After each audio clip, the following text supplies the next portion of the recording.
All right, I know what you're thinking. I know how to pronounce these car names. I'm not an idiot. Well, you're wrong. So these are the car brands that you're actually pronouncing wrong, and I'm going to prove it.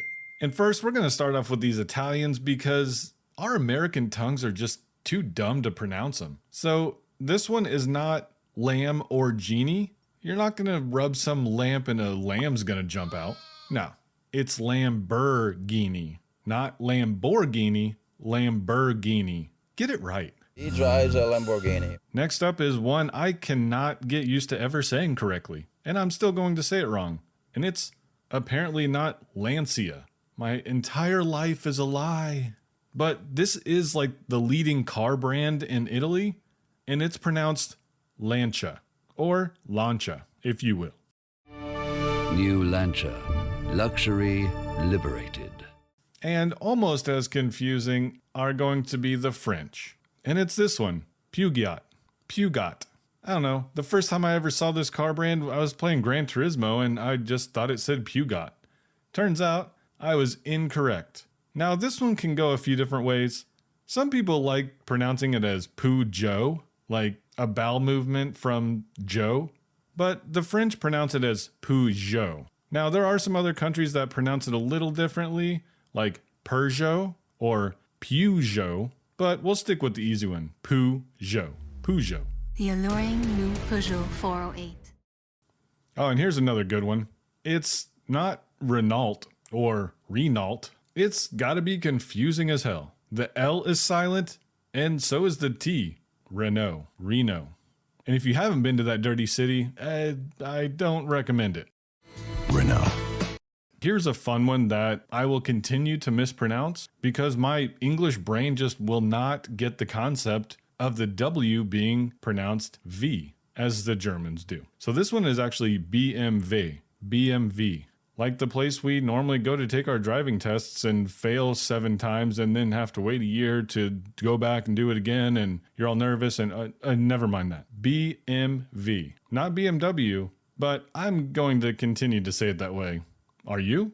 BMW 318 Ti Kompakt. And hey, while we're on this weird VW thing, let's move over to Volkswagen. Yo, V-dub. Volkswagen. Nope. The Germans actually pronounce it Volkswagen. The V is an F, and the W is a V. That makes sense, right? Volkswagen. And while we're in Germany, let's just go with it. Let's go with the glorified Volkswagen. Volkswagen? It's gonna be this one. Now, if you're a car guy that's into these, you probably cringe when you hear people say Porsche. And it's not Porsche or Porsche, it's pronounced Porsche. And if you want to be fancy about it, it's Porsche or Porsche. Yeah, tip your nose up just a little bit more when you say it. It's a Porsche. You're welcome. Now you can be all snooty to your friends, even though you've been pronouncing it wrong your entire life.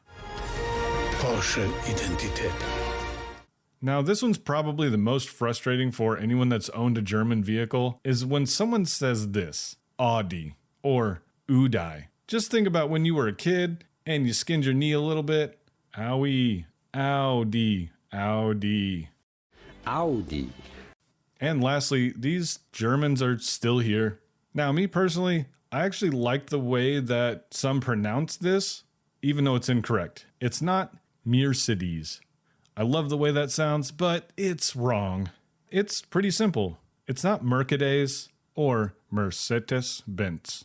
It's Mercedes-Benz. Mercedes-Benz. But I just like the way Mercedes sounds. The Mercedes SL65. When this South Korean company came over to the States, there were multiple commercials from dealerships just pronouncing this wrong. It's not Hyundai or even Hyundai, like you pronounced Honda wrong, or you thought they were ripping them off. It's more Hyundai or Hyundai. Hyundai.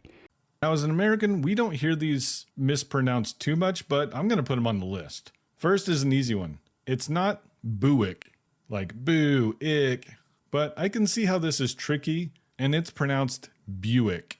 Buick. Buick. Not so beautiful Buick. Only old people drive these anyways, I think. But that wagon looks damn good. This might surprise you. That's not a Buick. That's what I told him.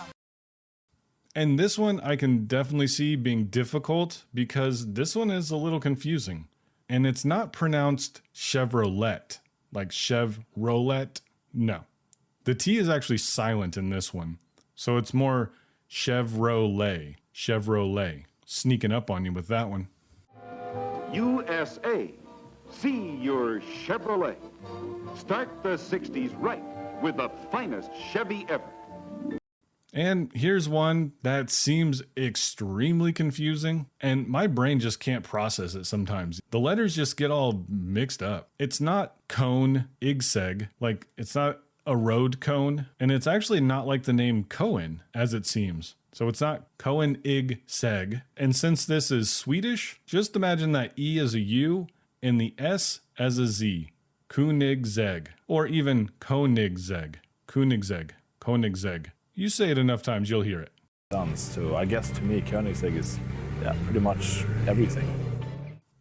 It's actually pronounced Alfa Romeo. Get it right. No, I can't roll my R's, but it's Alfa Romeo. When I hear people say Alfa Romeo, to me, I think they're just trying to spell some word in the NATO alphabet. And I'm just like, Whiskey Tango Foxtrot.